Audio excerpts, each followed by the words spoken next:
阳明交通大学和国家实验研究院完成一套校园内的地动防灾监测预警系统，主要是会当针对地动的资讯，亲像是地动要开始进前，会当侦测出地动头，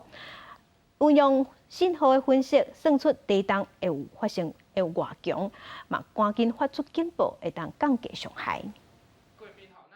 分析相关监测数据3档外，阳明交通大学参国家实验研究院合作，完成全国第一套校园内地动防灾监测预警系统。透过系统的监测，在地动特别发生进前，依照监测数据发出警报通知。5栋建筑物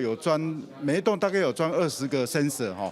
那基本上呢，就可以每次地震的时候就可以去测到各种不同的坡形哈，然后事后的分析就可以了解这栋建筑物它的结构的强度。聚落式的意义主要在于它安装在不同形式的结构物上面，那可以同时未来可以针对某一个区域的不同结构物，快速的提供地震预警以及它的健康诊断的评估。除了地动警报，因为学校挖近新竹科学园区。 未来更加希望协助科学园区内底科技厂房，提升预防地动的能力，进一步加强安全措施。竹科的部分，因为它大概它的分布比较属于狭长型的哈，我个人会建议安装至少5到6套的系统在这上面，那它可以提供整体的一个安全的保障。目前系统嘛结合气象局所提供的地动资讯，两项科技技术整合做伙。 希望大大降低地动所造成的伤害。记者刘君和新竹